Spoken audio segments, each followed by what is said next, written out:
Selling a home can motivate you to make updates and repairs, but then the new owners of the home get to enjoy all your dreams, and you don't. And you don't. There are some improvements worth doing now, even if you won't be selling for years to come. Here with their advice, it's Julie and Daniel with DeRoche Realty Group and Coldwell Banker Burnett. Hi, guys. Hello. Okay, so you say prepare now to sell even 2-3 years down the road, right?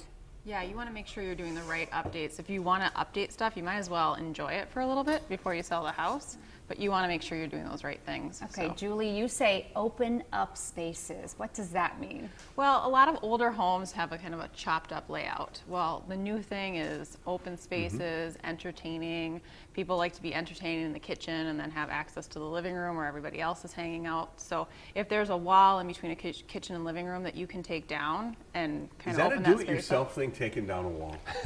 Depends if it's load bearing or not. If you know the wall's not load bearing, you can take it down kind of easily, and if you have the skills to do it. That's a perfect example. Yeah. Yeah, this before picture and then this after, that changes everything. Yeah, I mean, that is not the same home. No, and that's a major remodel with everything else, but that wall that was there wasn't load bearing, so that was very easily removed. Okay, it just extends from the kitchen to the other room, Yep. but really opens up that space. And they painted, which I'm assuming painted their cabinets, which I'm assuming that's an easy thing to do as well. Yeah, it's easy if you have done it before, practice on something else In our before you do cabinets it. sometime, and it really, with the proper preparation, sanding, primer, and boy, it looked great after. And the money you'd spend on that as opposed to going and getting Right. new cabinets. It's Right. so much less. Exactly. Daniel, let's talk about another thing. Ceilings. We in Minnesota all have, well, not all of us, but we've got Most these of us ceilings have with it. the little balls on. You can get rid of those.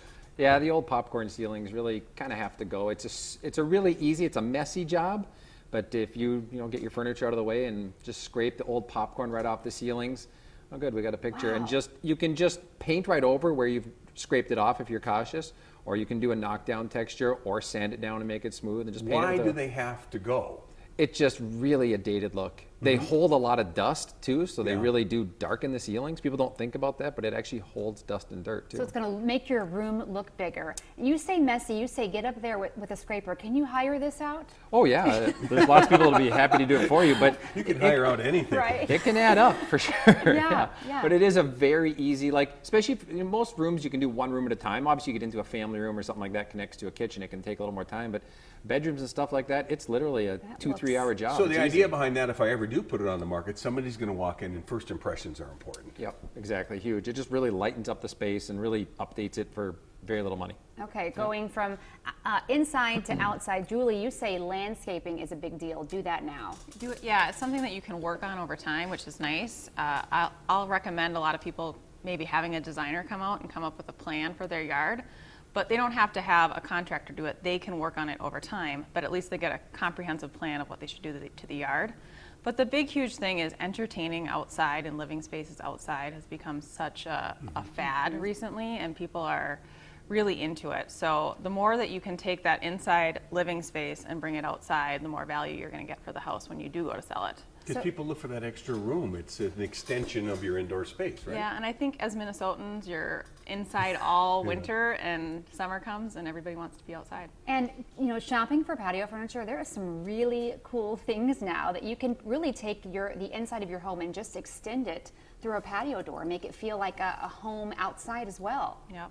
Fire pits are big. You can put a fire pit in for not that much money if you do it yourself, And but look it really at the adds some difference there in value. that before and after. It's cleaner, Really cleans just it like up. the whole backyard is your space. When you got seating for like 10 people in different areas there instead of just a small little patio, on this house we extended the patio, did that fire pit in the back, and you can really enjoy a good night out there, have your dinner, go sit by the fire and And I would enjoy think all night. something like that you'd get your money back on, because that would be very appealing to a buyer. Absolutely, and it's not that expensive. A concrete patio is a couple grand, and And you get a concrete lasts lot, forever. a lot of use out of that. And there were hostas in that before picture, which looked nice, but really seeing the potential of what it could be, that is, man, I really want to redo my backyard. It's easy. Daniel, Easy. let's talk about eliminating surprises. I think we're talking about the guts of the home, the furnace, that kind of thing. Why should we do that, and how?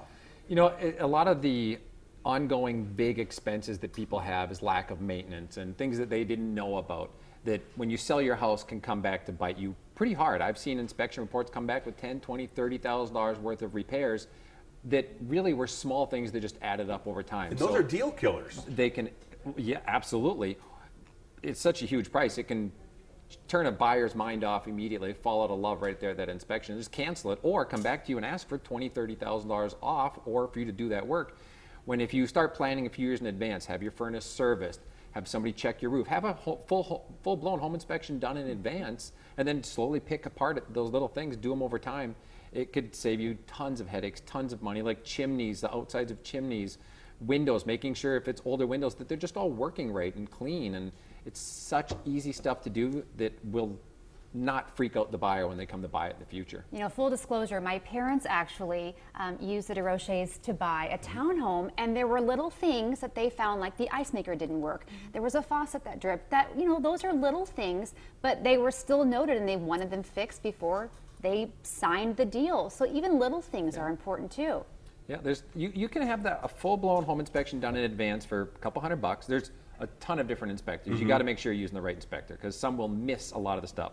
But then you're aware of everything, you can fix it up, and having a little leaky faucet that could cost $10 to fix with a Yeah. gasket saves a whole bunch of headaches Let's in do the it future. now. Yeah. All right. Thank you, Julie. Thank you, Daniel. No, our Really good pleasure. stuff. We have a link to the DeRoche Realty Group website, Coldwell Banker Burnett, on our website. They'd be happy to talk with you if you're interested in buying, selling, or building a home. And thanks to DeRoche Realty Group for sponsoring Twin Cities Live.